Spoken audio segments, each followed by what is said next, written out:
আফগানিস্তান ক্রিকেটে নেমে এলো ঘোর অমানিসা। চারপাশে ঘিরে ধরেছে মানবাধিকার সংস্থা। দেশটিতে নারী ক্রিকেট চালু না হলে বন্ধ হয়ে যাবে রাশিদ নাবিদের খেলা, এমন হুমকি আইসিসিকে দিয়েছে হিউম্যান রাইটস ওয়াচ। 2021 সালে তালেবান শাসন শুরুর পর থেকেই আফগানিস্তানে খেলাধুলায় মেয়েদের অংশগ্রহণে আসে নিষেধাজ্ঞা, যা নিয়ে বারবার আলোচনা উঠেছে বিশ্ব দরবারে। বেশ কয়েকবার ক্রিকেটে আফগানিস্তানকে নিষিদ্ধের দাবিও উঠেছে। তবে এবার একটু কড়াকড়িভাবে সেই বার্তা দিল আন্তর্জাতিক এক মানবাধিকার সংস্থা। তারা বলছে, খেলাধুলা ও শিক্ষায় মেয়েদের অংশগ্রহণ করতে না দেয়া মানবাধিকার লঙ্ঘন।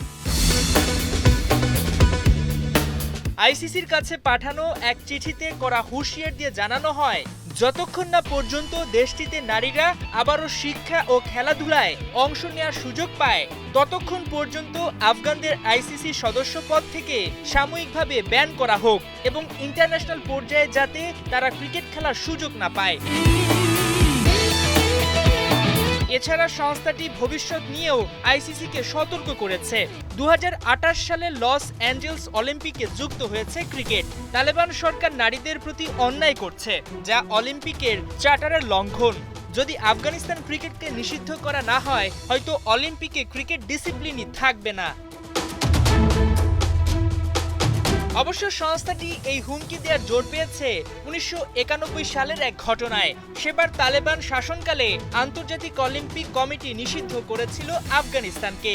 তাহলে এবার কেন আইসিসি এমন সিদ্ধান্ত নিতে পারবে না? আইসিসির আইন অনুযায়ী টেস্ট মর্যাদা পাওয়ার শর্তই হলো সে দেশে পুরুষদের পাশাপাশি নারী ক্রিকেটের কার্যক্রমও চালু থাকতে হবে। কিন্তু আফগানিস্তানে নারী সমাজে খেলাধুলায় অংশগ্রহণে নিষেধাজ্ঞা চলছে, যা থাকায় নাবি রাশিদদের সঙ্গে দ্বিপাক্ষিক সিরিজ খেলতে অস্বীকৃতি জানায় অস্ট্রেলিয়া। এমনকি এবারের চ্যাম্পিয়ন্স ট্রফির আগে অনেক ইংলিশ রাজনীতিবিদ ইসিবির কাছে দাবি জানায় যাতে আফগানদের সঙ্গে ম্যাচটি বাতিল করা হয়, যদিও ইংল্যান্ড তা করেনি। এখন দেখার বিষয় আইসিসিকে পাঠানো এমন চিঠিতে কি জবাব আসে, আর আফগানিস্তানি বা কি পদক্ষেপ নেয়। মাহমুদুল হাসান সজীব, ৭১।